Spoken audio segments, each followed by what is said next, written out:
Netflix did a major acquisition or partnership with Spotify. Did you hear about this? Mm-mm.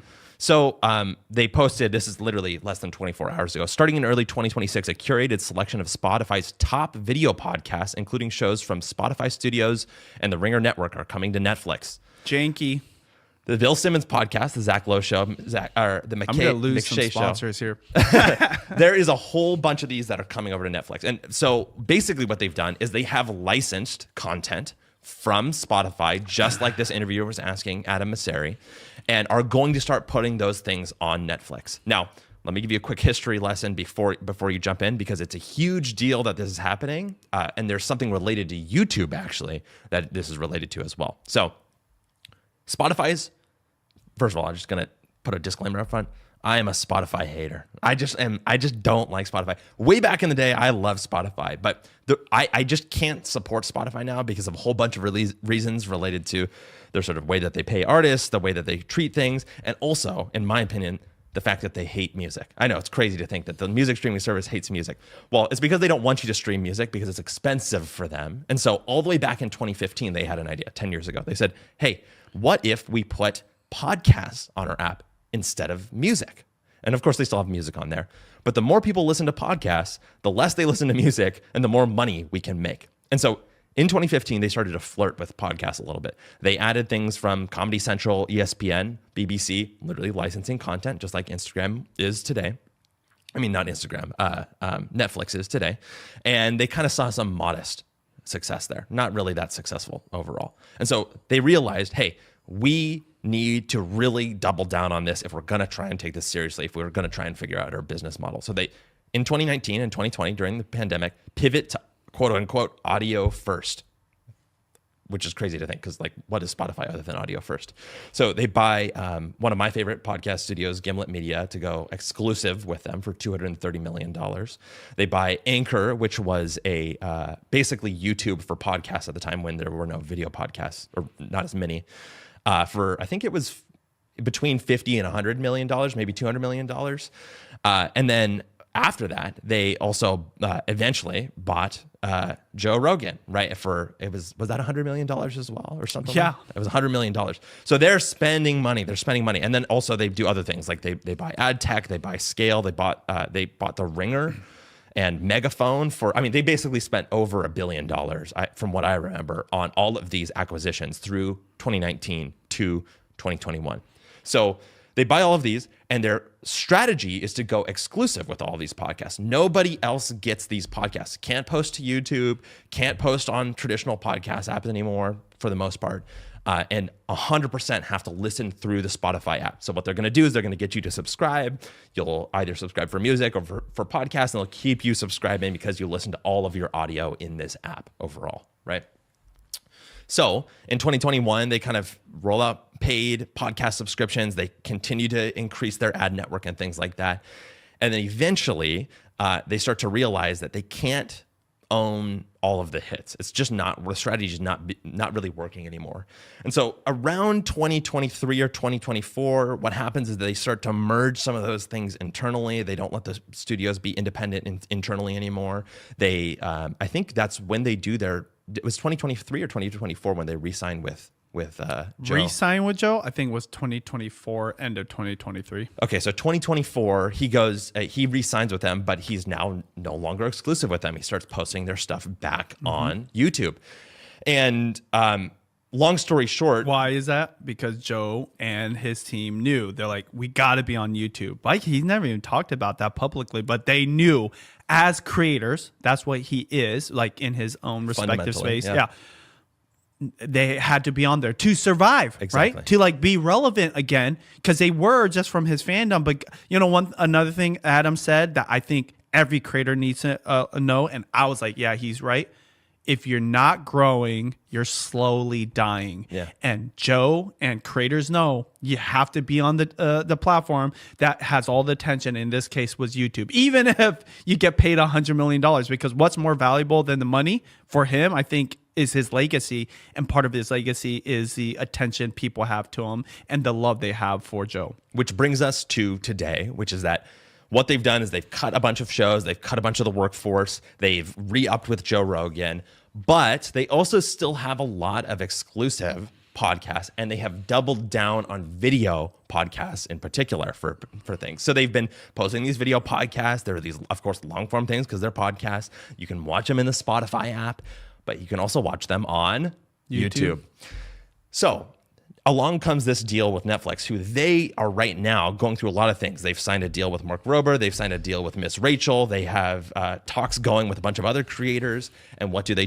They turn to Spotify and they say, hey, let's do an exclusive rights deal between the two of us. What you're going to do is you're going to allow us to take your exclusive podcast content, or not exclusive, we're going to let you take your video podcast content and put it on Netflix as a talk show, basically, recurring talk show that shows up on our platform.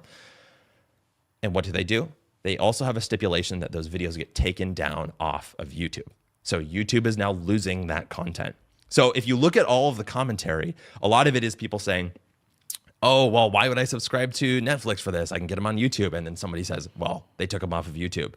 And then other people are like, well, what's going on? And, like, am I going to be able to continue watching these things? And a lot of times the answer is no if they don't have Spotify or Netflix. Give me an example of the thing they can't watch. Let me pull up the examples again. Bill Simmons, Zach Lowe Show, The McShay Show, The Rewatchables, Serial Killers, The Dave Chang Show. But nothing like top 100.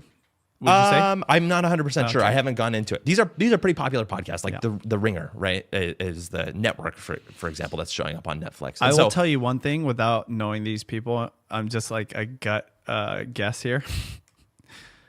They're at a point where they'd rather have the bag and get paid the money than to continue growing. It's kind of like a startup selling. Like startup, the whole point is to like get like some big acquisition. You might stay on board to continue growing the company, or you might be like, I'm done. Boom. Yes. Right. So that's why I bring up, are they one of the big ones? Because the top people, they're doing it for way more than money. Joe's like that. Mr. Beast is like that. And so for me, like all this kind of stuff, by the way, like I know that we gotta call it a day here soon. All of it is pizza shops trying to do what the cheeseburger shop is doing. Yeah. That the Spotify thing, right?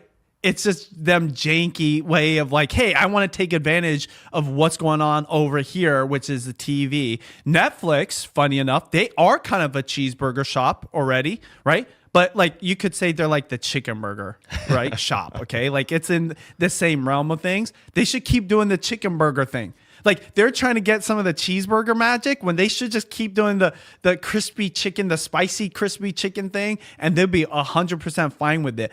But the cheeseburger thing is growing so massively. Everyone wants a piece of that, and that's TV on YouTube. This is the first time a platform is kind of like both things. Yeah. Right? Because when I say both things, YouTube is horizontal, long form video, but it also kind of is the TV. Exactly. Okay. And that's why everyone's fighting for it. YouTube probably has like this, like almost like ego trip right now. Cause forever they were like, they had the FOMO. They were trying to do what other people were doing. They were trying to do what Facebook did with Google Plus, right? Forcing social. They, of course, inevitably started doing what other platforms did with the community tab and posting photos and all these kind of things. And then ultimately they did YouTube Shorts, which was a TikTok. Right now they're in this thing. Because, my big thing that I wanted to say, but I didn't want to interrupt what you're talking about is, how many times they've paid a YouTuber $100 million? 0. Why? How much were the people getting paid for the YouTube premium things, or what was that YouTube? Well, my point is that was earned through. I see. Like a ad revenue function. That's, I don't know if democratic is the way to write, but it's based off of like an action versus $100 million. Yeah. The only action was you're committing. And they don't need to, and they don't have to because people are posting. Because they are the thing, right? They are the cheeseburger shop that all these other shops, not just pizza shops, everybody else are like, we have to be there, okay? Exactly. Because you know what I didn't talk about? Steak shops. Steak shops are TV, right? Traditional media, movie studios. They're like, damn, like we need. By the way, they actually could do. What's funny about the steak shops? They do serve cheeseburgers, right? And they're like, oh, we need to start playing that game. Guess what they're doing? They're on YouTube now, right? So what you're saying is that basically Netflix is really, I mean, the fact, first of all, that Spotify was posting these to YouTube was actually kind of a loss for Spotify and was a win for YouTube to some degree. Now, I would say that them going over to Netflix and being taken off YouTube is a loss for YouTube. I mean, no questions asked, because those are not being posted to YouTube anymore. Yes. But what it speaks to is the power of YouTube in this moment, in the fact that, geez, Netflix is doing everything they can to compete with YouTube of all players. And the only way that they can do that is by licensing content that someone else has created, so they can even have a small chance of competing with YouTube at the end of the day. What the real question is, at what degree is the loss? Because the loss is this: the fans of those shows that are leaving YouTube and going to Netflix. Yes, that is an actual concrete loss. But what often happens to people that are on YouTube that are fans of these shows? Does everybody leave YouTube, the platform, and go committed 100%? Or do they find new things to watch on YouTube? Yeah, no, they'll watch that thing on Netflix, but they'll come back to YouTube at the end of the day. Yeah, they'll come, or they'll just stay there. Well, that's what I mean. Yeah, and literally people, at the end of the day. What percentage? I don't know what that is based on your fandom. But I argue this: 100% of their audience will still continue to use YouTube. Now, they won't watch that show, so they might go over there. And so there's like this short term, like just like how for me, I followed Joe Rogan to Spotify. I consumed his stuff there. I downloaded Spotify just for Joe Rogan. And guess how many times I go to Spotify now that he's back on YouTube? 0. Mm-hmm. Okay. So YouTube is so powerful. The algorithm, by the way, same thing that makes TikTok addictive, is YouTube's algorithms like, hey, you don't got this show that went to Netflix? They're not saying that, right? Let me show you another thing. It might actually be a better show.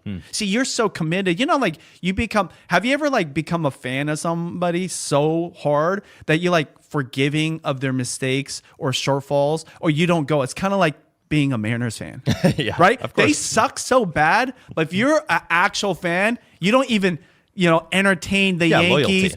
Loyalty. Like, loyalty isn't logic. Loyalty is just like this thing you build over, okay? Until, guess what?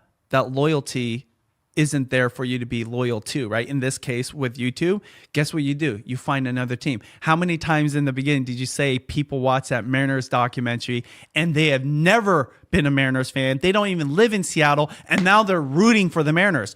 That is kind of the power of YouTube. A new creator can fill the spot of somebody leaving the platform. And it happens all the time. It's happened since the beginning because, people like novel things. And there's always some young buck willing to like work harder and do something better and deliver more value. And I say, like, for my end message, I don't want to hear whatever you're going to wrap up with.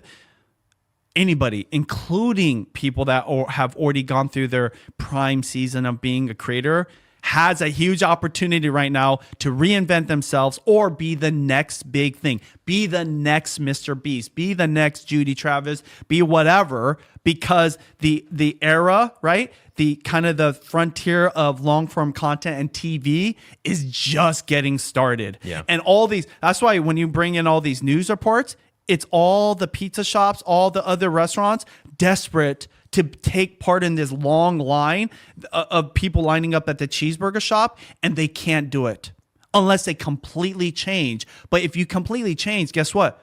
That costs so much, and it still could take years. They're trying to like cheeseburger pizza their menu, right? When really it's just like, I'm telling you, the cheeseburger is a place to be. And right now, it's television, YouTube. I've never said that with so much conviction about YouTube. And right now, everybody that's winning with the best ROI, minimum effort for maximum return, is 100% longer videos, and it's on YouTube, and it's way easier than people think. But that won't last forever, because as these pizza shops completely get torn down and turned into cheeseburger shops, guess what? There's going to be more competition. And as more people realize, if I start making cheeseburgers, I could do it too. Or like, I'm going to go over here.